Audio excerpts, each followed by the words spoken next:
Hello and good evening to everyone. Well, afternoon, depending on where you are in the world.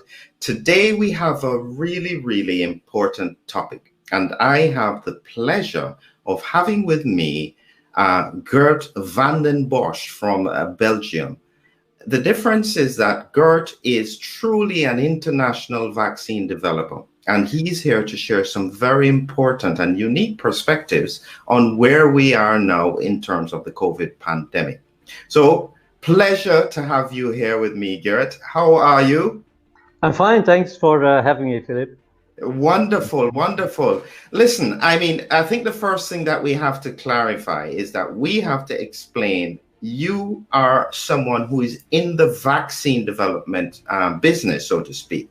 What has that background been like? Well, I have a background essentially in, as far as vaccines are concerned, in industry as well as in the non-for-profit sector.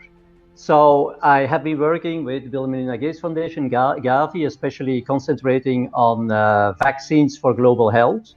And I've also been working with several different companies, vaccine companies, developing, of course, essentially prophylactic vaccines. And my main focus of interest has always been, in fact, the design of vaccines. So the concept, how can we educate the immune system in ways that are, to some extent, more efficient than we do right now with our conventional vaccines. Right. And so in effect, this is the area of work you've been in. You develop vaccines. You are as well working with the Ebola vaccine as well, one of the really dangerous viruses we have out there in the world. How does that work? Is that easy to do? Well, I was not, let me be very clear, I was a coordinator of the Ebola program at Gavi. So we were interacting with several different vaccine companies that were developing Ebola vaccines, because it was important for Gavi to make the right choice, the right vaccine, in order for this vaccine to be rolled out in the Western African countries that had this severe Ebola crisis back a number of years ago. So that was not, let's say, operational, practical work. This was more a role of coordination, but of course was also a role of assessing what would be the impact of using some of these vaccines in larger populations and in an area where an epidemic is going on, because that's a very particular and peculiar situation. Yes. And so in effect, we've had so much success over the past 100 years with some very big breakthroughs with vaccines, smallpox, measles, mumps, rubella, polio. But we've struggled with other vaccines. It's without going into the details, because this is very difficult to get across. But is there a difference with how viruses operate that make some easier to get a vaccine for? Well, I think we have, Philip, essentially we need to distinguish, of course, between what we call acute self-limiting diseases.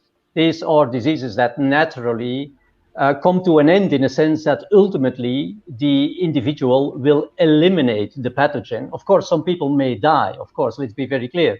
But those who survive will ultimately eliminate the pathogen. That is the vast majority of the vaccines we have been developing so far. I don't need to tell you that with other viruses, where we clearly see that they spread in a completely different way. They spread, for example, from cell to cell. They tend to be more intracellular. They tend to develop chronic infections where it's not self-limiting, it's not acute self-limiting, it's chronic.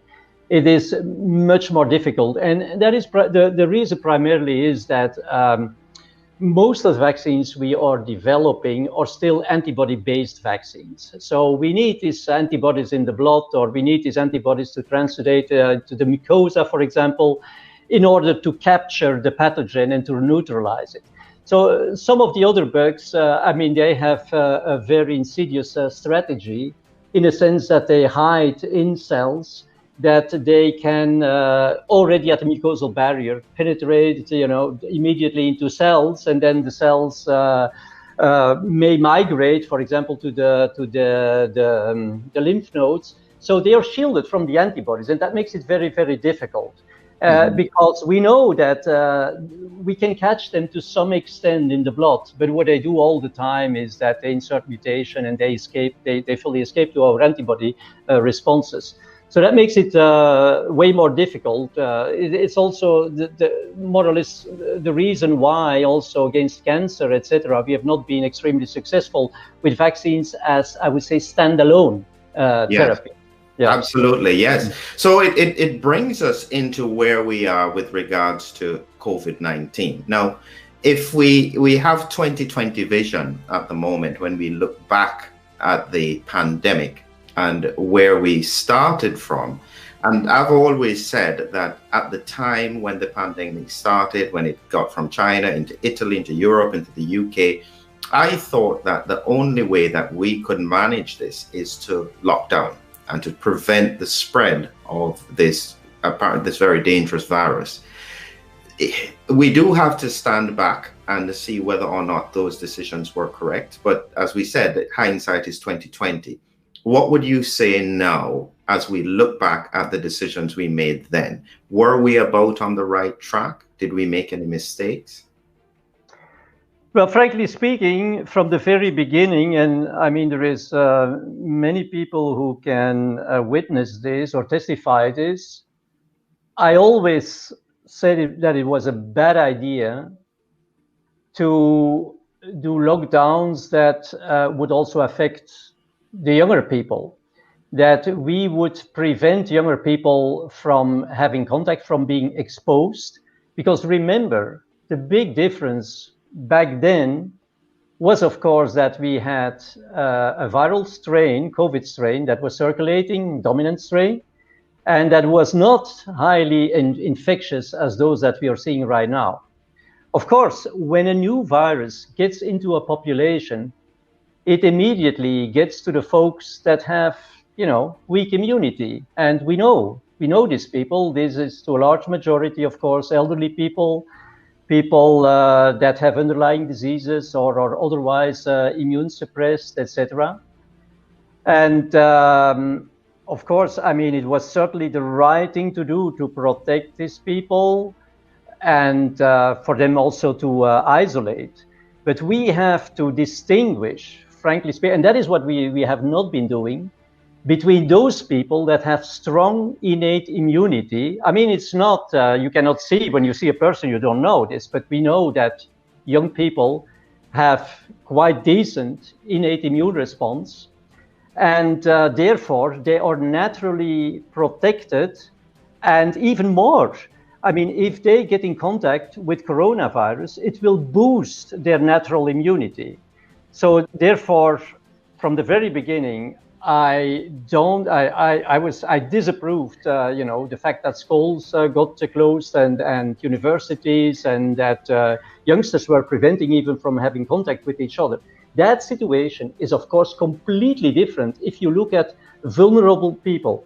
The virus comes in the population. There is no humoral immunity. There is no immunity at all, in fact. So nobody has been in contact. So the youngsters, they can rely on good innate immunity. Elderly people, I mean, the innate immunity is waning. It gets increasingly replaced by antigen-specific, by specific immunity as people get older. So these people very, very clearly needed to be protected. But it has taken a lot of time before we understood, in fact, how exactly the immune response and the virus were interacting. So there has been a lot of confusion, a lot of mistakes made. Mistakes, I mean, retrospectively. And that has also led to, bad control right from the beginning, I would say. And, so with that in mind, and where we are now, as we are, as countries across the world have been drifting towards the Christmas period, there is still a rise in cases. Countries had to try and lock down, mask mandates, and so on. But we all had the hope that vaccines would come and break the cycle. This is where clearly now, from your expertise, you seem to have a different thought about how we should have been thinking about vaccines then and even now.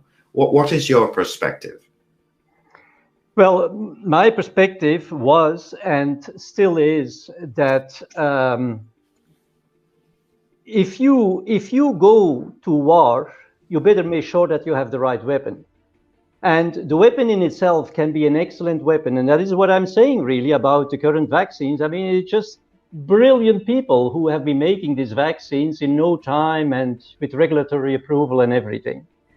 So the weapon in itself is excellent. Question is this the right weapon for the kind of war that is going on right now? And there my answer is definitely no, because these are prophylactic vaccines, and prophylactic vaccines should typically not be administered to people who are exposed to high infectious pressure. So don't forget, we are administering these vaccines in the heat of a pandemic. So in other words, while we are preparing our weapon, we are fully attacked by the virus. The virus is everywhere. So that is a very different scenario from using such vaccines in a setting where the vaccinee is barely or not exposed to the virus. And I'm saying this because if you have a high infectious pressure, it's so easy for the virus to jump from one person to the other. So if your immune response, however, is just mounting, as we see right now with a number of people who get their first dose, they get their first dose, the antibodies are not fully mature, titers are maybe not very high, so their immune response is suboptimal. But they are in the midst of this war. While they are mounting an immune response, they are fully attacked by the virus.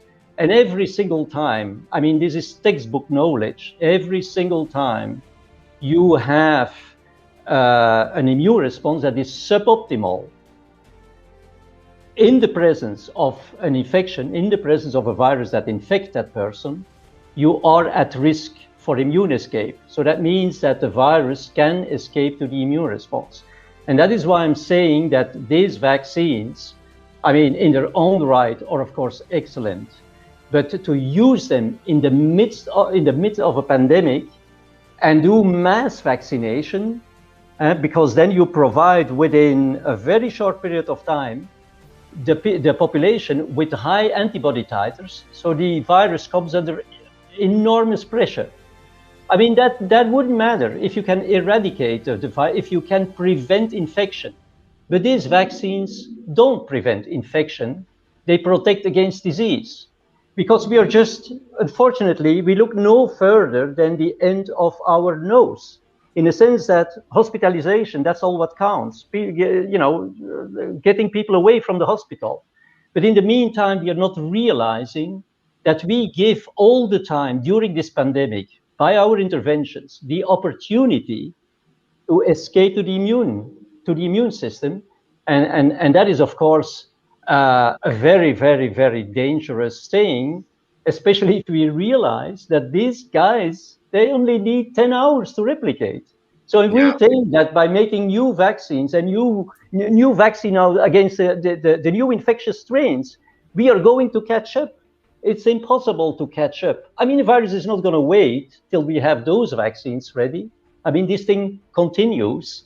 And as I was saying, the thing is, I mean, if you do this in the midst of a pandemic, that is an enormous problem. These vaccines are excellent, but they are not made for administration to millions of people in the heat of a pandemic. So that is my point. Is this equivalent then, because you mentioned this in your paper, is this equivalent to using either a partial dose of antibiotics in an antimicrobial or in a bacterial infection, where you then produce superbugs? Is this the kind of example that you're alluding to? Well, that is a very good parallel. It's also the parallel I'm using actually in the paper we just posted on LinkedIn, which, you know, should be so open for everybody. I mean, it's pure science. Because as you were pointing out, Philip, the thing is, The rule is very simple. I mean, same with antibiotics. Either the antibiotics do not match very well with the bug.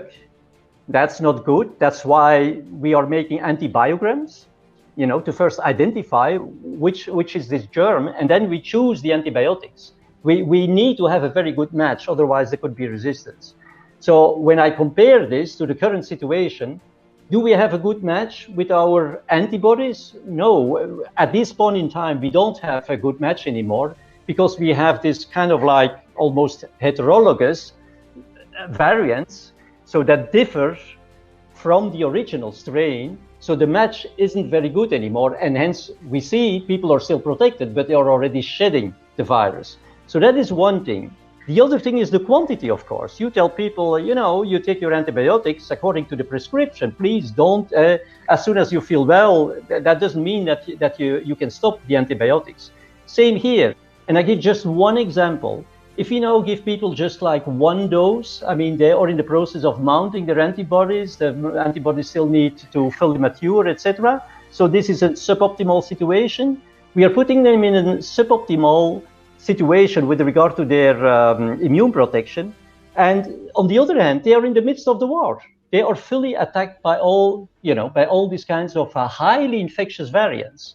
So, I mean, it's very clear that this is driving immune escape and will ultimately drive resistance to the vaccines. So my point is, yes, Flip, it's very similar. There is one difference. The virus needs living cells. I mean, if you're driving immune escape, but the guy has no chance to jump on somebody else, who cares? Mm-hmm. The situation is now different because we are in the midst of a war. There is a high infectious pressure. So the likelihood that an immune escape immediately finds another living cell, that means another host, is very, very high. It's per definition. It's the definition almost of a pandemic. Yeah, so it raises a simple question that somebody has put in front of us here, which is, it's perfectly common sense. What do we do? That question is very easy.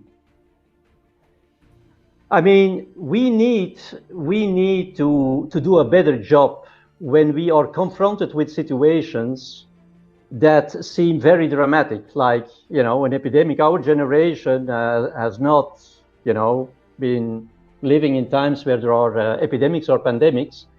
And so we immediately take action and jump on the beast with the tools we have, instead of analyzing what is really going on.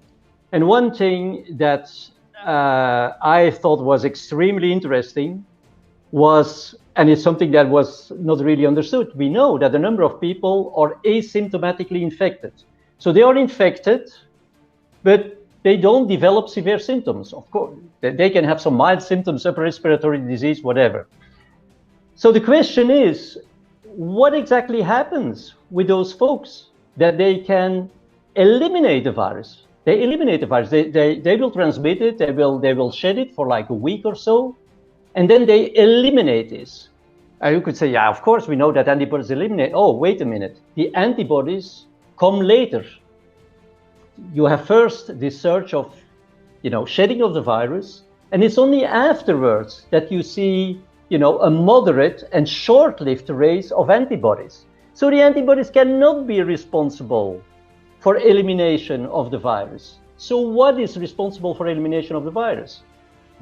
Luckily enough, we have a number of brilliant scientists, independent brilliant scientists, that have now increasingly been showing, and there is increasing evidence, that what in fact is happening is that NK cells are taking care of the virus. So NK cells, the virus gets into these epithelial cells and starts to replicate, but NK cells get activated and they will kill the cell, in which the virus tries to replicate. So I was saying that the virus needs to rely on a living cell. So you kill that cell, it's gone, it's all over. So why we have the solution in the pathogenesis, because some people eliminate it. Absolutely. Right? Problem. I just wanted to clarify, because when you said NK cells, somebody may not quite know what you mean. So you mean non-killer cells. So it's a specific group of white not blood cells. Non-killer cells, natural killer Natural cells. killer cells, sorry. Okay, yeah. Yes, natural killer cells, a special group of white blood cells that go and take out the virally infected cells. Yes. So yes, you're right. Is that because I have seen from a clinical perspective, very old patients who you would expect to be overwhelmed by the virus, and they have a few symptoms and then they're okay. So the body does manage to get rid of it in some cases.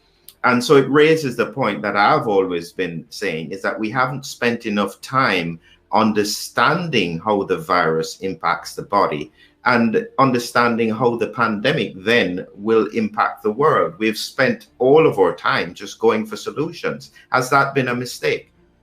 Of course, this has been the most important mistake, I think. I'm not sure many people, and I was part of them. So in all modesty, I was part of them. Not sure whether many people understand how a natural pandemic develops and why we have this first wave, we have this second wave, and we have this third wave.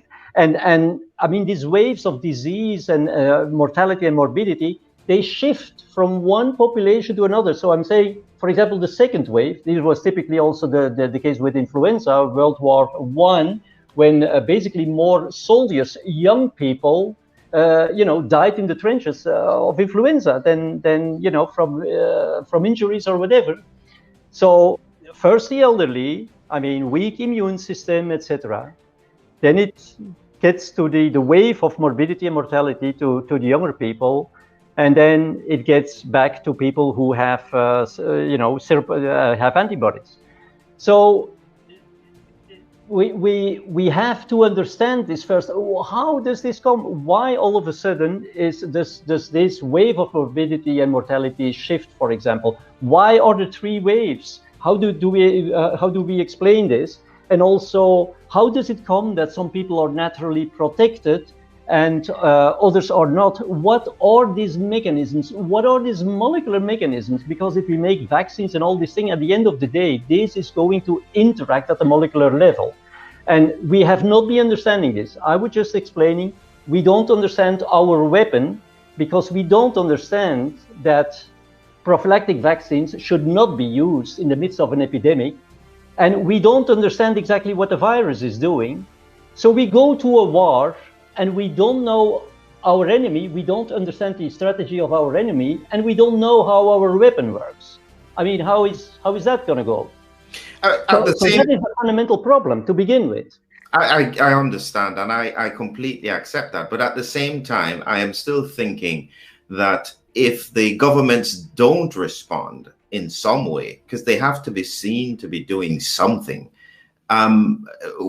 they seem to be in a lose-lose situation. If they don't do anything, they're going to be criticized, and if they do something, they're going to be criticized. Is that a fair statement to make?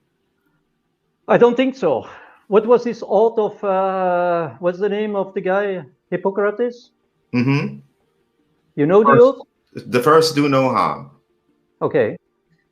Well, I mean, it wouldn't matter if you start vaccinating people and even it doesn't work. Problem is that we induce a long-lived antibody response. And as a matter of fact, we know, I mean, that is not my knowledge, it's all published. Problem is that we fail to put the pieces of the puzzle together. Fact is that these long-lived antibodies, which have high specificity, of course, for the virus, they outcompete our natural antibodies. Because the natural antibodies, they have a very broad spectrum, but they have low affinity, right? And so by doing this, even if your antibodies don't work anymore because there is resistance or the strains are too different from the original strain, these antibodies, specific antibodies, will still continue to outcompete your natural antibodies. And that is a huge problem because I was saying just a few minutes ago, these natural antibodies, they provide you with broad protection. This protection is, yes, it is variant non-specific. Doesn't matter what variant you get. It doesn't even matter what type of coronavirus is coming in. They will protect you. unless, of course, you suppress this level of innate immunity, or it is, for example, outcompeted by long-lived specific antibodies. And so it's not like, okay, you missed it. Okay, let's try again. No, you did some harm. I mean, this is different from drugs. Immunizing somebody is installing a new software on your computer. Don't forget, I mean, these antibodies, they will be recalled every single time you're encountering a coronavirus, right? I mean, you cannot just erase this.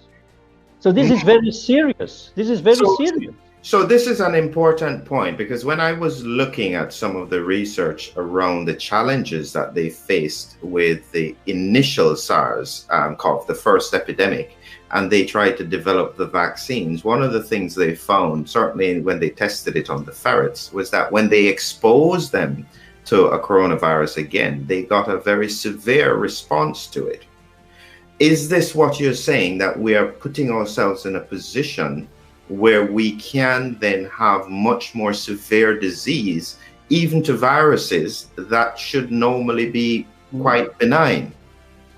Well, Philip, you see all my passion and my conviction, but I mean, I've been the last to criticize the vaccines in terms of could they in some regard be unsafe, because you would have even this exacerbation of disease due to antibodies that doesn't match very well with the coronavirus they're exposed to, etc. I know there is reports on this, and there is a lot of serious thoughts about this, but I think what we are talking about right now, the epidemic or the pandemic problem of having a population that is at no point during the pandemic, and to a large extent due to our intervention, has not a strong immune response. I mean, this is already serious enough. This is more concerning than one or the other adverse event that could maybe elicited. I'm not downplaying it, but that could maybe be elicited because people have antibodies that do no longer match very well with the strain they were, or with the strain they are exposed to. And therefore, they build a complex, they don't neutralize the virus, they build a complex, and this complex could maybe even enhance viral entry into susceptible cells and hence lead to exacerbation of disease. I mean, this may be possible, but the problem I'm talking about is a global problem. It's not an individual getting an adverse event. It's a global problem of, making this virus increasingly infectious, because we leave it all the time a chance, an opportunity to escape the immune system, and to drive this, to whip this up, up to a level where the virus is so infectious that we can even no longer control it. Because, I mean, these highly infectious strains, some people think, oh, the virus is going to calm down and it will insert a number of mutations, just to be gentle and kind with us. That's not going to happen. I mean, this highly infectious strain remain. It is not going to be spontaneous mutations that all of a sudden would become, would make this virus again harmless, because such a virus would have a competitive disadvantage, could not be dominant anymore. So that's not going to happen. So we're talking about a very, very, very serious problem here. So I've seen the question many times, and quite frankly, I get asked the questions. We're coming to a point where people are going to have to take these vaccines. That looks as though it's the reality, either in the context of work or in the context of travel. Based on what you're saying, they're in a lose-lose situation. What does this mean? Well, what does this mean is very clear. It's very clear what this is going to mean. So let's consider the consequences of this, both at the population level and at an individual level. Because I would well understand if for the population it's maybe not the best thing to do, but on an individual level, it's still okay. Yeah, then that's not an easy question. But as a matter of fact, it's exactly the opposite. Well, it's not the opposite. It is detrimental, both on a population level as on an individual level. And I'm telling you why. I think the population level, I explained you, we are increasingly facing highly infectious strains that already right now we cannot control, because basically what we are doing is that we are turning, when we vaccinate somebody, we are turning this person in a potential asymptomatic carrier that is shedding the virus. But at an individual level, I just told you that if you have these antibodies, and at some point, and I'm sure this will, people can challenge me on this, but reality will prove it. I think we are very close to vaccine resistance right now. And it's not for nothing that already people start developing, new vaccines against the strains, etc. But what I was saying is that, okay, if you miss the shoot, okay, you could say nothing had happened. No, you are at the same time losing the most precious part of your immune system that you could ever imagine of. And that is your innate immune system. Because the innate antibodies, the natural antibodies, the secretory IgMs, will be outcompeted by these antigen-specific antibodies for binding to the virus. And that will be long-lived. That is a long-lived suppression, and you lose every protection against any viral variant or coronavirus variant, etc. So this means that you are left just with no single immune response. With it's none. Your immunity has become nihil. It's all gone. The antibodies don't work anymore, and your innate immunity has been completely bypassed. And this while highly infectious strains are circulating. So I mean, if that isn't clear enough, I really don't get it. And people, please do read my what I posted, because it's science. It's pure science, pure science. And as everybody knows, I'm a highly passionate vaccine guy, right? And I have no criticism on the vaccines. But please use the right vaccine at the right place, and don't use it in the heat of a pandemic on millions of people.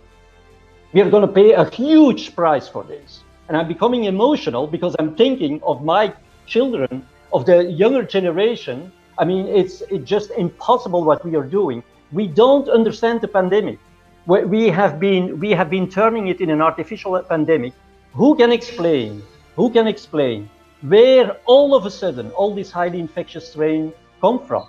Nobody can explain this. I can explain it, but we have not been seeing this during previous pandemics. During natural pandemics, we have not been seeing it, because at every single time the immunity was low enough so that the virus didn't need to escape. So back at the end of the pandemic, when things calmed down and there was herd immunity, it was still the same virus circulating. What we are now doing is that we are really chasing this virus, and it becomes all, increasingly infectious. And I mean, this is just a situation that is completely out of control. So it's also, we are now getting plenty of asymptomatic shedders, people who shed the virus, because if they are vaccinated or they have even antibodies from previous disease, they can no longer control these highly infectious variants. So how does that come? Does anybody still understand the curves? I see all these top scientists looking at these curves, at these waves, like somebody else is looking at the currency rates at the stock market. All they can say is, oh, it goes up, it's stabilizing, it may go down, it may go up, etc. I mean, that is not science. They don't have any clue. They don't even know whether the curve is going to go up exponentially or whether it's going to go down or whatever. They're completely lost, and that is extremely scary. That has been the point where I said, okay, guy, you have to analyze, you have to, but these people are not listening. That is the problem. So you are in effect putting your reputation on the line because you feel so passionately about this, because I guarantee you that no government, no health system is going to want to hear what you are saying. You're in effect almost giving fuel to the fire for an anti-vaxxer who doesn't want the vaccine. No. Well, no, not yet, because I've clearly also addressed some emails from anti-vaxxers. I'm not interested, but I'm clearly telling them that at this point, it's so irrelevant. Whether you're a pro-vaxxer or an anti-vaxxer, etc. It is about the science. It's about humanity, right? I mean, let's not lose our time now with criticizing people or anti-vaxxer. Okay, if you're not an anti-vaxxer, you could be a stalker. You could be, we like to stigmatize, because if you stigmatize people, you don't need to bother about them anymore. Oh, this guy's an anti-vaxxer. Okay, he's out of the scope. Oh, he's a stalker. He's out of the scope. That is a discussion that is completely irrelevant at this point. It's about humanity. And of course, I'm passionate. Of course, it's about your children. It's your family. It's my family. It's everyone, right? And it's simply, for me, I put everything at stake because I've done my homework, right? And this is simply a moral obligation. Mm-hmm. Right? Wow. There's very little one can say. As I said, when you position that you are in the business of developing vaccines and helping societies protect against infections through the use of vaccines, and in this circumstance, you are saying, hold it, we're doing the wrong thing here, it's very difficult to not listen to that. That's the truth. Well, Philip, the answer is very easy. This is human behavior. We, if we are, having panic, we do something and we try to make ourselves believe that it is the right thing to do, till there is complete chaos and there is a complete disaster. And then people say, well, politicians will probably say, we have been advised by the scientists, and scientists, will maybe point to somebody else. But this is now a situation. I'm asking every single scientist to scrutinize, to look what I'm writing, to do the science, and to study exactly I call this the immune pathogenesis of the disease. And because, I like people to do their homework. And if the science is wrong, if I'm proven wrong, I will admit it. But I can tell you, I'm not putting my career, my reputation at stake. I would not do this when I would not be 200%, convinced. And it's not about me, not about me at all. It's about humanity. People don't understand what is currently going on, and we have an obligation to explain this. And I posted my paper on LinkedIn, and I invite all independent scientists, please, to look at it, because this can be easily understood by microbiologists, immunologists, geneticists,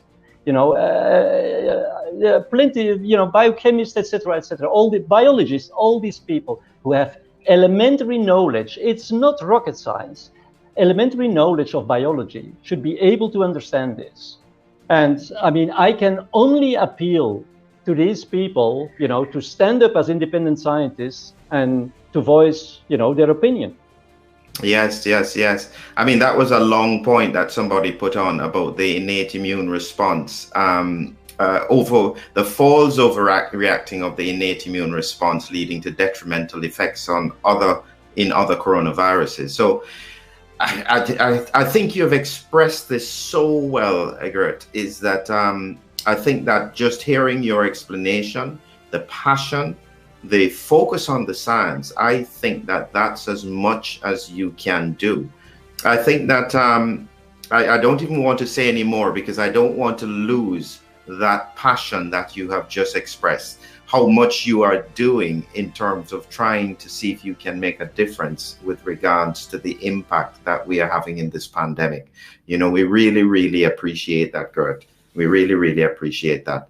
I hope enough people shares this, listens to it, certainly because I'm connected with a lot of scientists. Please connect with Girt, take a look at his paper, and see what you think. And as you said, let's make decisions based on science. That's the best that we can do at this point. Wonderful. Just stay on the line there. We're just going to close off now, Girt. So thank you again very, very much, Girt. And I hope maybe we can speak again in the near future to expand a little bit further on what you have said. Thanks, Philip, for having me on. Wonderful.